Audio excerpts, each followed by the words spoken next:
Hey guys, it's Bub here. In this video, we're taking a look at a viewer recommended ISO. This is Nano11 25H2 Beta 2. In the past, we've taken a look at quite a lot of various versions of the Nano series of operating systems. We've taken a look at many versions of Nano 10 as well as Nano 11, but in this video, we're now taking a look at 25H2. One of the burning questions I have straight out of the gate is this version, Nano11 25H2, using the 25H2 Insider builds, or is this still running 24H2? I'm very eager to find out, as I actually have no idea what's new in the Windows 11 25H2. So let's go ahead, boot into the installer, and figure out what we're actually running here. For those who don't know, I love doing viewer recommended videos, so please let me know down in the comments below if you have any ISOs or OSs you want me to take a look at, and I will more than happily do that. So here we are in the Windows 11 setup. Next we're going to install Windows 11. It is using the new 24H2 installer, which is pretty nice. We don't have a product key because this is just a virtual machine. We will accept the terms and conditions and install on our virtual hard disk, and there we go. It was that quick, and now we're installing Windows 11. Alright, and here we go. So that actually took quite a long time to install compared to a regular Windows 11 install, but regardless, let's go ahead and continue through this out-of-box experience. Of course, we want the US keyboard layout, and we don't want to add another layout. The next thing that we should be seeing is, will it ask us to make a Microsoft account, or will it skip to a local account? Hoping it goes straight to local because I don't want to screw around with all the Microsoft account stuff. Perfect, we're not being asked for a Microsoft account, so we're just going to name our local account Win and click through. We don't need a password, who cares about that? And we're going to go with the default privacy settings. Let's sell all of our data to Microsoft. Alright, and here we are. The only thing I've done is I've installed VMware tools on this VM and changed the scaling to give you guys a little bit better of a viewing experience. Before we jump into anything, I do want to see here what version of Windows we are running, and it looks like we are in fact running 25H2, which still hasn't come out publicly yet, build 26200. So I am eager to take a look at this because I actually have not heard of anything from 25H2 recently, so let's get into it. On the desktop we have our recycle bin, but we also have this post setup folder that gives us Copilot Edition Switcher. So you can get Nano11 25H2 or Nano11 25H2 Copilot Edition. Copilot Edition gives you obviously Microsoft Edge and Microsoft Copilot, but I don't really like Copilot, so we opted out of that.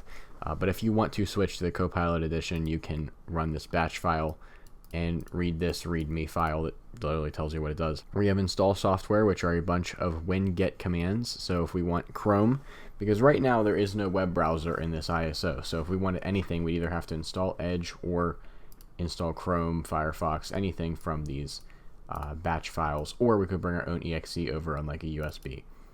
We have tweaks such as OS compression, settings, Edge, store, blah blah blah. We're not going to go through all of that stuff. We have useful stuff, which, Discord, GitHub, YouTube, not really useful. OEM information, pause updates until the year 3000, and a README file that, let's see what it says here. It just kind of gives you an overview of exactly what I just said. Pretty cool. Down in the taskbar, we have our regular Windows 11 taskbar. We are missing our widgets, which probably can't be turned back on. I bet they're fully removed. Yep, the only customization setting here that we get is task view. Pretty interesting. Over here we have our show desktop button, we have our notifications, we have our typical volume, and then we have here our system tray. Minimal things running the default Windows 11, except I don't see OneDrive because it's been removed.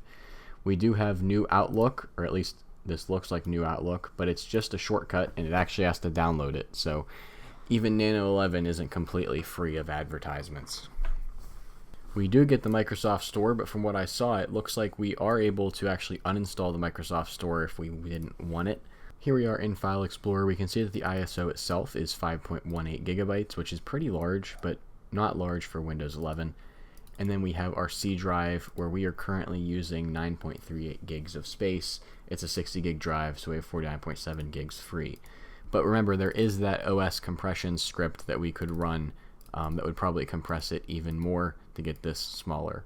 Something about this File Explorer just looks different. I know the spacing isn't the same, that's probably a Nano 11 thing, but something looks different. To me at least, it feels like 25H2 changed something here. We then of course have our, task view menu. our search bar, which still does unfortunately have the drawings or ads or whatever it's called there, but we are missing the ads over here though. I noticed that the widgets or whatever they're called are gone. Copilot is still up there. I really wish Microsoft would quit forcing Copilot in Windows. We then have our home screen, or a start menu rather, I don't know why I called it a home screen, where we have our get started and then an ad for WhatsApp for some reason. Let's get rid of that.